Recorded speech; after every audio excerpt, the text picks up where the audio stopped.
Before we begin, are you ready for an epic tale of courage and strength?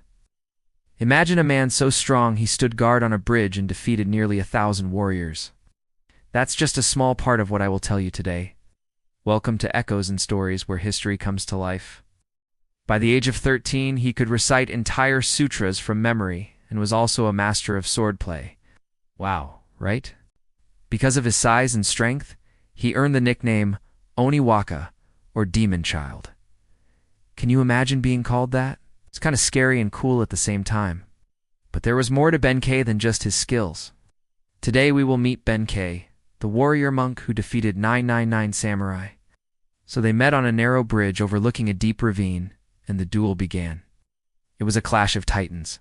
Swords rang against swords, sparks flew, and the forest echoed with the roar of the combatants.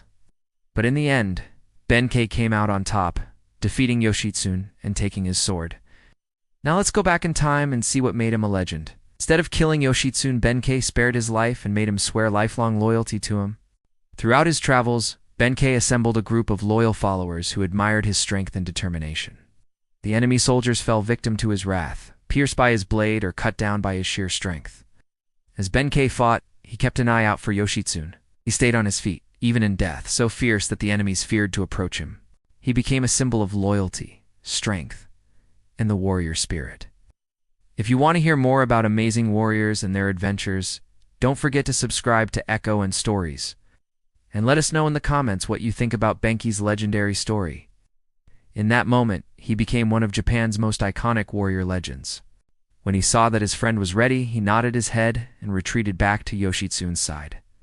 He led his followers into battle with unmatched bravery and ferocity, striking fear into the hearts of their enemies. His loyalty to Yoshitsune never wavered, even in the face of overwhelming odds. Until next time, stay curious and keep exploring the world. After all, history has a lot to teach us. See you soon. Together, they went on to help Yoshitsune in various battles, including the famous Genpei War. Can you believe it? It's from sworn enemies to sworn brothers. Now that's a plot twist.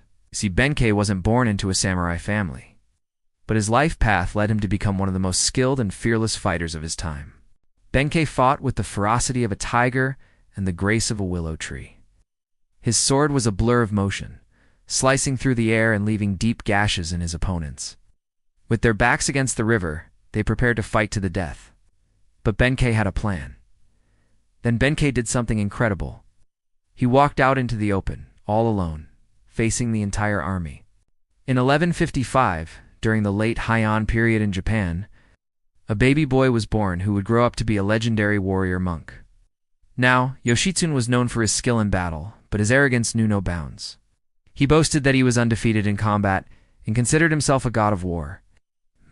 Sounds like someone was due for a reality check. He was half monk and half warrior.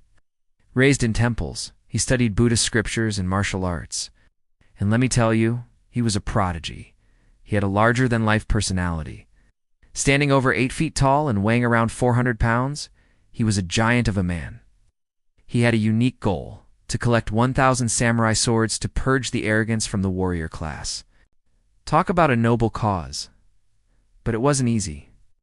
Now, you might be wondering why a man of the cloth would choose such a fearsome moniker.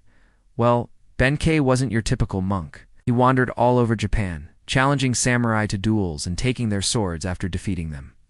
And let me tell you, he didn't hold back. One day in 1178, while Benkei was traveling through the eastern mountains of Japan, he heard about a hot-tempered young samurai named Minamoto no Yoshitsune. And who better to give it to him than Benkei? However, something unexpected happened.